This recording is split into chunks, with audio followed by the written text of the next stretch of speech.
जय हिंद दोस्तों। मैं रिटायर्ड फौजी Pushkar Chand, ex army man, Indian army. तो दोस्तों, जो अभी चल रही है अग्निपथ योजना, तो उसके बारे में मैं आपको कुछ बताना चाहूँगा। मेरा फौज का 17 साल का एक्सपीरियंस है।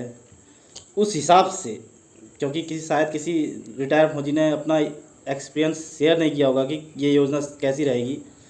कुछ फ़ायदे हैं तो कुछ नुकसान भी हैं।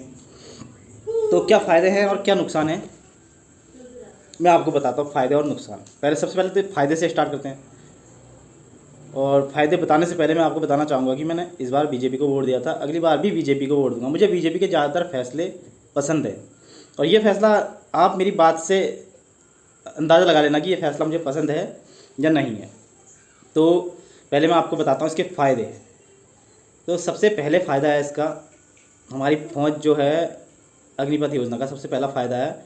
अगर अग्निपथ योजना से भर्तियाँ होंगी 4 साल वाली, और फिर 4 साल में रिटायर हो जाएंगे, तो इससे हमारी फ़ौज का बैकअप, मतलब जो परमानेंट रहेंगे वो तो रहेंगे, जो पीछे जो रिटायर हो जाएंगे, अगर आने वाले टाइम में कभी युद्ध के हालात हुए, जैसे अभी यूक्रेन में हुए, तो यूक्रेन के पास तो जो सैनिक थे वही सैनिक थे जो सिविलियन थे, उनको हथियार चलाने नहीं आते थे, फिर भी उन्होंने अपनी तरफ से बहुत मेहनत की। अगर लड़ाई लग गई और हमें ट्रेंड सैनिक मिल गए तो ये तो और बढ़िया हो जाएगा। इससे हमारे देश की सैन्य शक्ति बढ़ेगी और ताकत बढ़ेगी।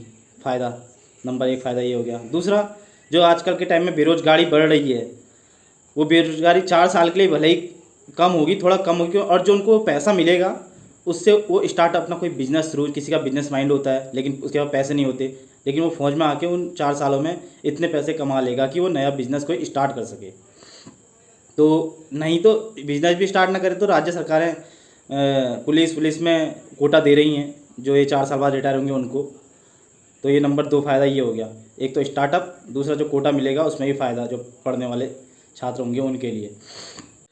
और तीसरा फ़ायदा ये होगा कि जो फौजी रिटायर होंगे 4 साल में, वो जो राज्य सरकार की नौकरियां लगेंगे, तो राज्य सरकार को भी एक अच्छे ट्रेंड सैनिक मिलेंगे, जो पुलिस की ड्यूटी भी अच्छे से करेंगे। बाकी जो और जगह भी कोटे होंगे जहां वो भर्ती होंगे, वो जगह भी डिसिप्लिन फौजी मिलेंगे, और जो राज्य सरकार की ड्यूटियाँ भी बहुत अच्छे से निभाएंगे, और राज्य सरकार की पावर भी इससे थोड़ी बढ़ेगी, सैनिकों की पावर। और इसका चौथा फ़ायदा ये होगा कि जो अभी युवाओं को जोश है सेना की वर्दी पहनने का, सेना में आके देश की सेवा करने का, क्योंकि ये ऐसी अग्निपथ योजना से वैकेंसियाँ ज़्यादा हो गई हैं, बेरोजगारी दूर करने के लिए वैकेंसियाँ बहुत ज़्यादा हो गई हैं। जैसे स्थायी भर्तियाँ आती थी, उससे कई ज़्यादा भर्तियाँ इसमें आएंगी, तो इसमें ज़्यादातर जवानों को, युवाओं को अपना जुनून जो वर्दी पहनने का होता है वो पूरा करने का मौका मिलेगा, और वो देश की रक्षा करने का जो उनका बचपन से सपना होता है हर किसी का पूरा होगा।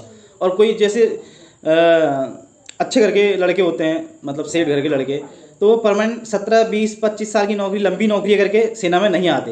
तो इससे अच्छे घर के लड़के भी जो देश सेवा करने का जज्बा रखते हैं, जिनके मन में देश की वर्दी पहनने का वो होता है, वो भी 4 साल के लिए शॉर्ट सर्विस करने के लिए फौज में आना चाहेंगे। तो ये और भी फ़ायदे हैं, फ़ायदे बहुत हैं। जो फ़ायदे मुझे लगे जो मैंने 17 साल नौकरी की है, वो फ़ायदे मैं ये बता रहा हूँ। और सेना को भी काफ़ी पावर मिल जाएगी यहाँ पे, जो सेना में है उनको वर्क कराने के लिए, या जो भी है ट्रेनिंग कराने के लिए। ड्यूटी में जवानों को आजकल बहुत 2-2, 3-3 छुट्टियाँ नहीं मिलती, बहुत ड्यूटियाँ करनी पड़ती हैं, तो इससे जवानों का भी वर्कलोड थोड़ा कम होगा, ड्यूटी लोड कम होगा।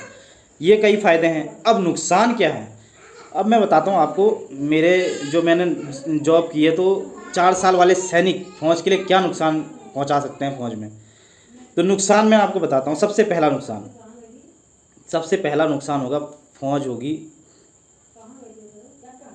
ट्रेन नहीं होगी, ज़्यादा होगी लेकिन क्वांटिटी ज़्यादा होगी, लेकिन जो ट्रेनिंग उनकी है वो थोड़ा कमज़ोर हो जाएगी। मतलब क्या बोलते हैं, वो संख्या ज़्यादा होगी लेकिन थोड़ा कमज़ोर। जो पहले के सैनिक 1 साल ट्रेनिंग करते थे, वो बात नहीं होगी उनमें, सीधी सी बात है। और दूसरा, इसमें कुछ बुरे तत्व इसका फ़ायदा उठाकर फौज के अंदर आएंगे, और क्योंकि अब बुरे तत्व पूरी ज़िंदगी 20-25 साल नौकरी करके तो नहीं रह सकते थे।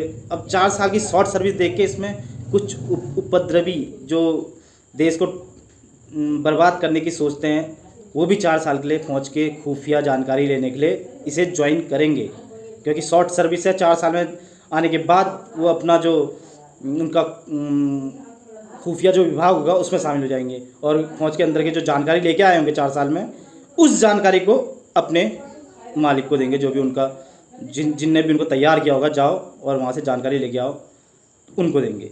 और तीसरा, 4 साल की, जैसे हमने 17 साल नौकरी की, हमें टेंशन होती थी कि यार मैं एक गलत काम करूँगा तो मेरी नौकरी को खतरा है, आगे 17 साल नौकरी करनी है, पलटन के साथ रहना है।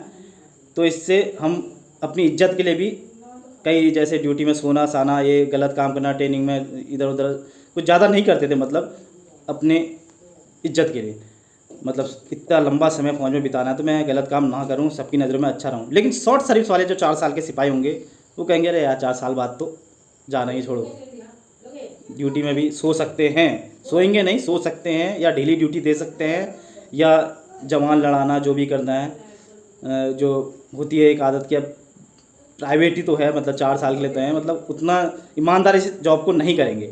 और जो फौज में अफसर्स और जेसी हो जाए उनका भी सरदर्द बनेंगे वो 4 साल वाले जवान, उनको भी मुश्किल हो जाएगी इन जवानों को संभालना। और नुकसान क्या होगा, जब ये 4 साल बाद वाले रिटायर होंगे, 4 साल बाद आएंगे रिटायर होके, तो इनको आदत होगी वो 40-30 हज़ार सैलरी की या जो भी है, अचानक ये बेरोजगार हो जाएंगे। तो फिर तुम्हें पता ही है, सैलरी मिलने के बाद अचानक जो बेरोजगार होता है तो वो फिर गलत रास्ते की तरफ भी जाता है पैसे कमाने। शायद ये गलत रास्ते की तरफ जा सकते हैं, नहीं भी जा सकते, कुछ स्टार्टअप, कुछ अच्छा बिजनेस भी करेंगे, लेकिन जैसे युवाओं की प्रवृत्ति होती है वो गलत ही रास्ते पे ज़्यादा जाएंगे, या जो पैसे वहाँ से लेके आएंगे उसका मिसयूज भी कर सकते हैं और घर वालों को थोड़ा प्रॉब्लम आ सकती है। और दूसरा, तीसरा, चौथा घाटा कौन सा है जो भी है मैं गिन नहीं रहा हूँ। और इससे ये भी होगा कि जो मेन उम्र होती है पढ़ने की, 20, 21, 22, उस दौरान वो फौज में सेवा दे रहे होंगे, ड्यूटी कर रहे होंगे, पढ़ने का उनको टाइम नहीं मिलेगा। अचानक 4 साल बाद रिटायर होंगे, उनकी आदत फौज वाली हो जाएगी, पढ़ाई से भी वो हट गए होंगे दूर, शायद वो सिविल नौकरी के लायक फिर तैयारी करने लायक ना रहें, या जो भी है। एक नुकसान ये भी है। दूसरा, वो जो बताया था मैंने कि वो ट्रेनिंग ज्ञान लेके आएंगे, हो सकता है पहले ना मिले हों, लेकिन बाद में वो पैसों के लालच में किसी गलत संस्था से या किसी गलत ग्रुप से ज्वाइन हो जाएं, जिससे गुंडागर्दी या जो भी आतंकवाद बढ़े। और जैसे फौजी रिटायर होते हैं तो 4 साल बाद, हम तो 17 साल बाद हैं, हम तो फिर भी सीधे हैं, लेकिन जो युवा होंगे 4 साल बाद आएंगे तो फौज के थोड़ा उसमें रहेंगे, तो उनकी जो राज्य सरकार की व्यवस्थाएं, जैसे पुलिस से कभी वो जवान टकराएंगे तो वो अपने ही फौज वाले टसन में रहेंगे और थोड़ा सिस्टम गड़बड़ा सकता है, मतलब जो भी हो सकता है। मतलब वो क्या कहना चाहेंगे, मतलब जो रिटायर होंगे तो वो थोड़ा फौज का अपना होता ही है, वो सिविल के साथ एडजस्ट नहीं कर पाएंगे उतना, और अपनी हर जगह अपनी बेइज्जती फील करेंगे। या फिर जो 4 साल बाद आएंगे वो क्या पता वो बेरोजगारी में इतने गिर जाएं कि वो छोटे से छोटा काम करें, मतलब जिससे फौज की वर्दी का टी-शर्ट पहन के चल देंगे, कुछ भी काम कर दें, मतलब जिससे लगेगा कि ये फौजी यार देखो ऐसा काम कर रहा है। कोई भी सिविल कहेगा या कोई देखेगा तो जो भी है, और हर जगह फौज के कपड़े पहन के, अब रिटायर आया कपड़े होंगे ही, कुछ भी वीडियो बनाना, सब शॉर्ट वीडियो बनाना शुरू कर देगा। ये तो ये तो नॉर्मल छोटे छोटे नुकसान हैं, लेकिन जो बड़े बड़े नुकसान हैं वो मैंने आपको बता दिए हैं। इससे फौज कमज़ोर थोड़ा हो जाएगी शायद। को जो एक्सपीरियंस होता है जो जवानों में, पुराने जवानों में ज़्यादा एक्सपीरियंस होता है, वो नए जवानों में उतना। ये मेरी बेटी मेरे कैप पहन के बोल रही है, तो मैं कैप पहन के बोलता हूँ। ये मेरी बेटी है, हाय कर दो। हाय। चलो फिर मैं बोलता हूँ।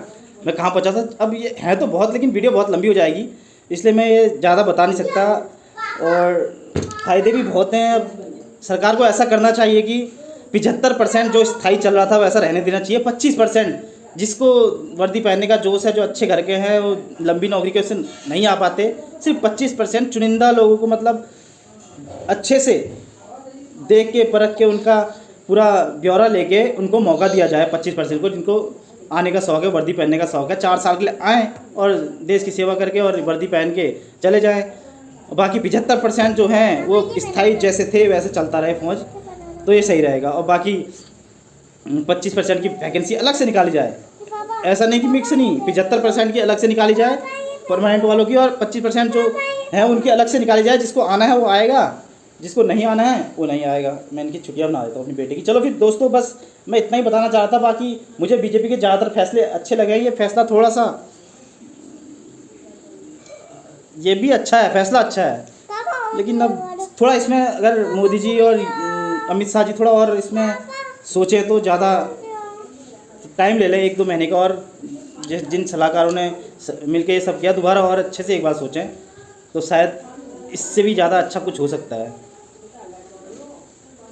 बस इतना ही है। जय हिंद, जय भारत।